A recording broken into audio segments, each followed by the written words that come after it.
The ballroom floor is polished to a mirror shine. The music swells, but then suddenly it just cuts out. Right. Just silence. And the spotlight, which has followed every single move for over a decade, it just hits dead center. For Daniella Karagach and Pasha Pashkov, that dance floor hasn't just been a job. No. It has been the entire arc of their love story. From winning world titles to choreographing for, one of the biggest shows on TV. But this latest chapter, it's not about a perfect score. Not at all. It's about parenthood. The cameras flashed, the internet exploded, and suddenly their perfectly choreographed lives included a 2-year-old completely stealing the spotlight. Welcome to Starscope Report. Join us as we uncover Hollywood drama, music industry shakeups, and viral influencer scandals. From red carpet surprises to social media controversies, we dive deep into the stories behind the fame. Today, we are unpacking a true DWTS phenomenon. We're talking Daniella and Pasha's journey from dance partners to doting parents, the viral moments their family creates, and crucially, the private boundaries they've had to draw in a very public world. So let's get into it, because to understand where they are now, you have to understand the blueprint. We're talking about the decade of dance, how two competitors built a powerhouse marriage. Yeah, and a lot of people forget this, but their story starts way before Dancing with the Stars. Way before. They met back in 2009, and they didn't just, start dating. They immediately became dance partners. Which is a whole different level of intensity. Exactly. You're immediately in these high-stress, high-stakes environments together. They got engaged in 2013, married in 2014, and they just celebrated 10 years. At Six Flags, which I love. Right.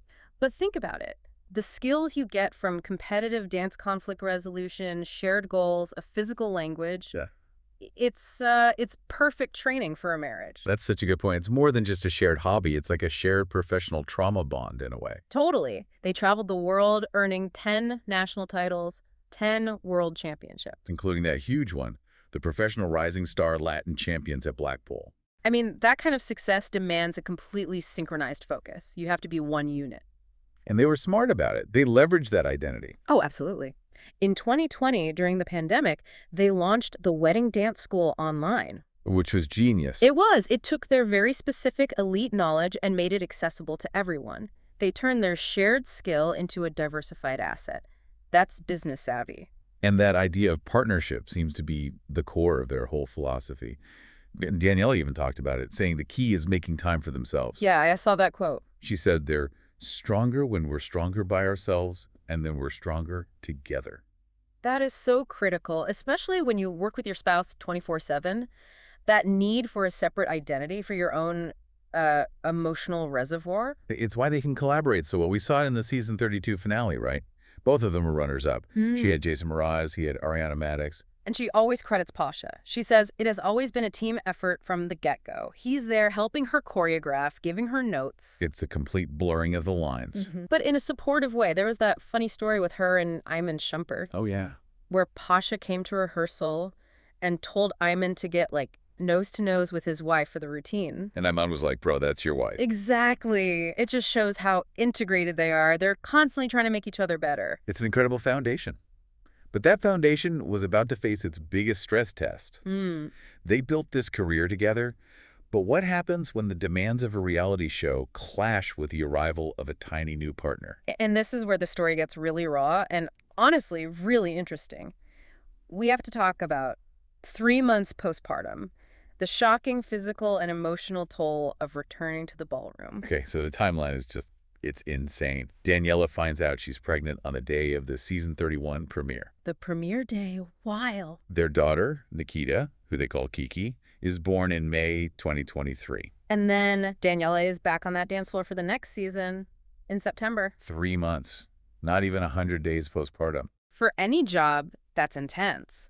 But for a professional dancer on a live show, rehearsing 8 hours a day, it's almost unheard of. She was really open about it, too. She called the experience insane. Yeah, the celebrity gloss really comes off here. You see the real struggle. She talked about how pumping was a full-time job. A full-time job on top of her full-time job. And then there was that comment, which was both funny and kind of horrifying.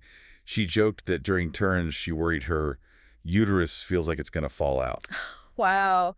And that's not just a joke, right? That's a real physical feeling that speaks to the insane pressure on working mothers, especially in the public eye, to just bounce back. And the physical cost was matched by the emotional one, the mom guilt. That's what gets you. She talked about it in an interview, and it's something I think every working parent can just feel in their bones. She said Kiki is talking now, and she'll say, Mama, don't go to work. Heartbreaking. And Daniella said it just breaks her heart, the constant battle of feeling selfish for working, even though you're doing it for them. It's an impossible negotiation you have with yourself every single day. And the chaos didn't start when the season ended. Nope. Then came the tour, the DWTS live tour. With a toddler, traveling across the country. I think she mentioned they were in their 67th city at one point. Can you even imagine? You do this high-energy 2-hour show, you're completely exhausted. All you want to do is sleep. Right, but you can't. You have to go entertain another human being for the next 3 hours. A tiny human who needs all your attention. The exhaustion must have been unbelievable. But here's the thing, and this is what keeps people hooked on the show. The DWTS family really stepped up. They absolutely did. The tour production team provided baby cribs on the tour bus in the back room. So Kiki had her own little safe space. And my favorite detail from the notes, their physical therapist gave Kiki a miniature foam roller. I love that so much. Little 2-year-old Kiki rolling out her thighs next to her pro dancer parents. It's just so perfect. And it goes back to that team effort. Pasha was helping her choreograph, supporting her through all of it. But that's not even the wildest part. That same public spotlight that creates this amazing, supportive community, it also has a really dark side. And later, we're going to reveal the shocking incident on tour that forced Daniella to make a desperate plea for privacy. Okay, so lock it into the next phase. Because as all this family chaos is happening, her professional star is just getting brighter. Exactly. This is where we get into the lift that broke the internet and the price of public adoration. Season 34, she's partnered with Dylan Efron. Who was great. And they had this huge emotional high point in week 5. Dedication night, the contemporary dance to rewrite the stars. It was for Dylan's little sister, Olivia. She even came out on stage. I mean, it was pure reality TV gold. The judges ate it up. Carrie Ann Inaba said, I felt that story to the bottom of my soul. They got a 36 out of 40. But the real viral moment, the one that everyone remembers. The airwalk. The airwalk. Yeah. Week 9, their Argentine Tango. It was their first perfect score, 40 out of 40. And that lift was just iconic. It was everywhere. And this is where the personal and professional just completely merge in the public eye. Because what happens next is, at first, incredibly adorable. Pasha takes that gravity-defying airwalk. And he recreates it on Instagram with 2-year-old Nikita. And it was perfect. The clip just exploded. The reaction was huge. Daniella commented, 100 out of 10. And Carrie Ann Inaba pointed out Kiki's little pointed toes, the perfect form. So you have this moment of pure, unfiltered public love for this family. If you're enjoying these kinds of Hollywood stories, by the way, make sure you subscribed. You do not want to miss our deep dive on the season finale. But here is the really crucial part of this, that moment, that adorable shared family video. It strengthens the audience's feeling of entitlement. That's a really good way to put it. It's a slippery slope. It is. When you share those private family moments, some fans start to feel like they have access, like they're owed a piece of your life. And it makes drawing a line between public and private almost impossible. Precisely. Yeah. Which leads directly to the privacy crisis that happened on tour in March 2025. This was serious. Daniella had to go on Instagram and make a public plea for boundaries. And this wasn't about fans wanting an autograph. This was a security issue. Our sources say it happened in Biloxi, Mississippi. She explained that fans were allegedly hunting down Nikita and her mother-in-law. Hunting them down to take photos and videos when the parents weren't even there. That's what's so chilling.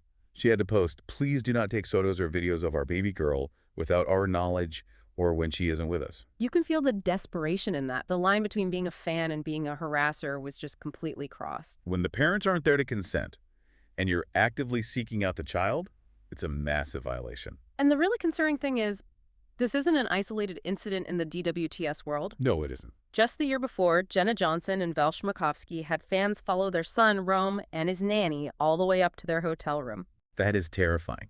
It forces these pros into an impossible position. Sharing their lives gets them fans and success, but it puts their kids' safety at risk. It's an impossible tightrope to walk. They are parents first.